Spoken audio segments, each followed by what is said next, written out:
Is it going? Did I do it myself this time? Well, would you look at that. 10 points to Team Mom. Howdy doody, fellow Momarinos. Although I guess I can't really say fellow Momarinos, can I? See, when I made my first podcast, I posted it to the Query Creek Community Facebook page for the fellow moms about the burp to give a listen to. You know, some background noise for when you're folding laundry or unloading the dishwasher or having a quiet minute to yourself on the patio before you pick up the kids from soccer practice. But I guess a few of the ladies must have shared it because as of right now, while I'm recording this, that episode has gotten a whopping 96 views. I never knew this little podcast would have me on the road to internet stardom. Jeremy sent me a little yellow face making a very patronizing expression. I can't decide if that's better or worse than him just making that face to me in person. Anywho, even if you're not all fellow Momarinos tuning in, thank you for tagging along with old Brenda Butchanan for books and banter. I'm going to do my very best to deliver you a top-notch book club experience, unlike some people. Jeremy sent me more of those emoji things, a little frog and a cup of tea. I don't have time to figure out what that means. I didn't have time for much of anything this week because Saturday was our annual Sandstone Circle block party. It's not really technically a block party because we live in a cul-de-sac, but it's a barbecue, and once Jeremy hit age 12, he got all the younger kids to start calling it the meat sack, and we had to put an end to that. Technically, we're supposed to organize it collectively, but someone has to take charge, and seeing as I'm the only one on the street without a job, it makes the most sense for me to take care of things. Plus, party planning is kind of my forte. But there was so much to prepare that I had to delegate some of my other responsibilities, which means that this week, Joni hosted book club. I know, right? Of all of our members, all 4 of our members, Joni Hellman. It probably would have been less stress for me to just do it myself. Jeremy sent the painting nails emoji. But let me tell you, Joni does not have time to be painting her nails because she apparently can't even find the time to clean the house. We walked into her living room and there were toys all over the floor. Used blankets strewn across the sofa, empty beer cans on the ottoman. I could barely find a place to set the veggie tray I picked up from the Costco they just put in down the street. This is why it's best when I plan things. All of the setup at this block party went off without a hitch. Hank and the other dads set up the grill, and I took care of the tents, tables, tablecloths, folding chairs, utensils, napkins, plates, buns, toppings, condiments, side dishes, desserts, cornhole sets, ladder golf sets, band-aids for when a kid inevitably gets hit in the head playing ladder golf, and tunes, which just involved me turning up the radio in my minivan as loud as it would go and crossing my fingers that the battery wouldn't die. It did. Jeremy was supposed to be in charge of the tunes because he has one of those fancy Bluetooth speakers and he's my resident tech whiz. But I told him he could invite his friend Jasper to the party, thinking it would get him to come outside instead of hiding in his bedroom playing Nintendo.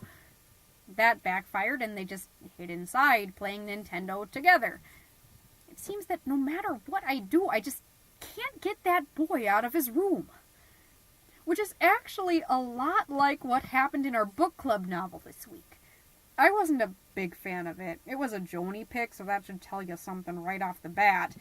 Basically, this woman, I don't even remember her name, something with a P. This woman is in this room. Just a small room with no doors or windows or anything. All that's in there is this floating, glowing block. And she doesn't even notice that there's anything wrong because the room is apparently all she's ever known. Like, she doesn't notice that it's not normal to be in a room with no entrances or exits with a weird possessed science block.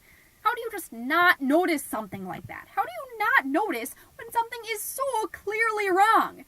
That's what I thought to myself at that block party, actually. Everything's set up and everyone starts arriving, and I think, okay, I've done my work, now I can help myself to these tasty sides. I made most of them, but the neighbors helped out with a few, so I make my way down the line and take a little bit of everything. Potato salad, egg salad, quinoa salad, ambrosia salad. And then I see it. A gap in the lineup. And I'm thinking, maybe I didn't space everything out right. But I have great spatial awareness, so I look down the line again, potato salad, egg salad, quinoa salad, ambrosia salad, and then it hits me. No pasta salad. The most important variety of salad aside from actual salad. How do I, Brenda Butchinen, party planner extraordinaire, make such a heinous mistake? I decide to check in with the other moms. Someone else must have volunteered to bring it. I find Heather first, ask if she volunteered. But she says she didn't because any good, self-respecting pasta salad has little baby carrots cut up and mixed in.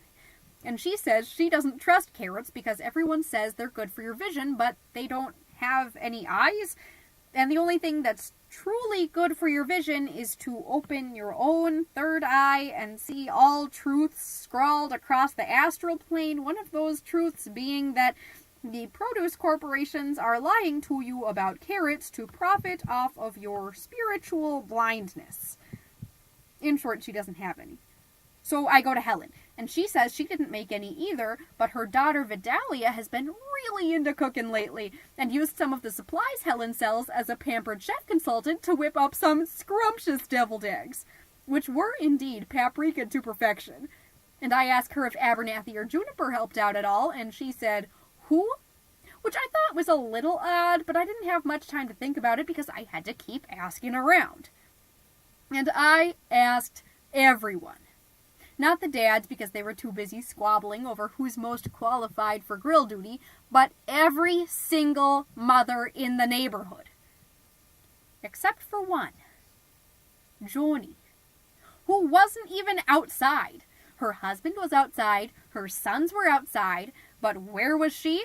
Not with her family, holed away in her unkempt house, probably boozing it up and reading more of that stupid book she forced us to sit through. There are more pressing issues in this world than whatever Pam or Patty or Penelope was going through. She's sitting in this dumb, doorless room for, I kid you not, half of the book, and finally she thinks to herself, maybe I should try to do something. And what does she do? Touch the block! The one that's floating and glowing in the middle of the room. And what does it do? Nothing. She can't move the block. She can't hold the block. Nothing she does to this block makes any difference. And every time she tries, the floor shakes and the walls close in on her, and she hears thousands of voices whispering her own name over and over in her mind as this room, the one thing she's known forever, presses against her and threatens to suffocate her within her own isolated existence, and there's nothing she can do about it. That's not a real problem. If you want a real problem, just look at this whole pasta salad fiasco. Everyone in the whole cul-de-sac is standing around with their disposable compartmented plates at the ready, but they've finished all their sides and there's still no pasta salad. And I look over to the grill to see if maybe the burgers and weenies are ready to go, but all I see is chaos. Dad versus dad mayhem. All of the fellas pushing and shoving each other.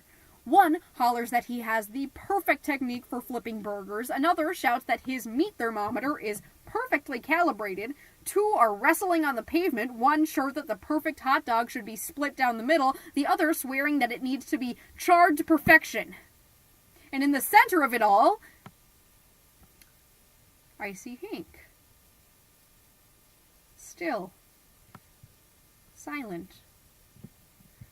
He holds the spatula in his hand, flipping burgers without breaking eye contact. He can't possibly know that they're ready, can he? Staring straight forward, silent, still. He can't possibly know. And then one of the dads is shoved in front of him for asserting that hot dogs are best served boiled. A treasonous statement. He bumps into the grill. He isn't hurt, but the collision is just enough to jostle the meat. Weenies roll off as if on a conveyor belt. A patty splats on the concrete. A scream. I look across the cul-de-sac to see Heather looking across the cul-de-sac at the carnivorous carnage. I overhear her tell someone that it was her veggie burger that fell, and that without the essence of roasting vegetables in the air, there's nothing to combat the meat aura, which unleashes the ghosts of the angered, slaughtered animals into the astral plane and puts our incorporeal children in danger. She clutches at the crystal pendant around her neck, shouts, "Come, children, we must meditate!" and sprints into her house. I hear a door slam, but from the opposite direction. Harold, Helen's husband, storms out of their home. I didn't even realize he was around. He must have just returned from a business trip last night and only just woke up from the jet lag. I see him throw a deviled egg to the ground, and he shouts, "Helen!" And she comes, and he goes, "Who the heck is this child cooking deviled eggs in our kitchen?" And she says that it's their daughter, and he says, "I've never seen this kid in my life. What did you do with..." And I don't catch the rest because a breeze hits, and all of the napkins start blowing away, and the empty Tupperwares tip and roll onto the ground, and I run over to catch everything, and then something creaks, and I look above me and see that the tent is beginning to tilt and sway, and I brace myself for its impact, and all I can think of is how there's still no pasta salad, and then Joni comes out. Joni, who made us read that stupid book about a woman in a room on the brink of destruction. That stupid book where just as you're sure the walls will close in and suffocate the woman for good, she wakes up. She wakes up in a hospital room to see all of these people. And they say they're her friends and family and co-workers and neighbors and all of these things, and she doesn't recognize a single one of them. But they've been waiting for her all this time she's been in this coma. And I see all of my neighbors picking up napkins, uprighting bowls, holding the tent in place. But mostly I see her, Joni, holding this huge bowl of pasta salad. And she sets it on the table, and everyone eats. The dads who pick each other up and dish each other scoops. Helen and her husband and their daughter, Vidalia, who points out that some sliced up hard-boiled eggs would be the perfect addition to this dish. Her parents nod, mouths full of noodles. Heather and her children, I assume, even though I couldn't see them, she said that they could feel the aura of the salad's chopped veggies from inside the house. Broccolini, baby corn, no carrots. She said that the ghost animals from the barbecue calmed down enough to graze on the plant auras, so her children were safe. And then Jeremy comes out, and his friend Jasper. And Jeremy goes straight to the food, of course, but Jasper hangs back to tell me that my son could hear all of the commotion outside, and he couldn't focus on the game because he was secretly worried about me because he knows how much work I put into these things. Everyone eats, and everything is okay. So Joni came through on that. The pasta salad. I'll admit it was very good. She must have found a heck of a recipe on Pinterest. But book club, God, just not the best this week. I practically power walked out of her house when it was over. Practically ran into her trash bin in the driveway, which was overflowing, of course, so garbage falls all over the curb. Applesauce cups, chip bags, and a box, folded up, but still a box, for suddenly salad. Like, she really feeds her kids that stuff? Ugh. Anyway, I'm just glad to be done with that book. Julie and Julia by Julie Powell. I didn't get a word of it, but Joni said she understood it completely. She went on this whole thing about symbolism and allegory, too complicated for me. I say the theme was love. Obviously. Alright, that's it for this week. Say hi to the kids for me. Bye-bye. Momcast is written, voiced, and produced by Lily Indy. Follow Brenda on Twitter and Instagram at Momcast Podcast and tune in every other Sunday on your favorite podcast platform, so long as that platform is here, where this podcast is.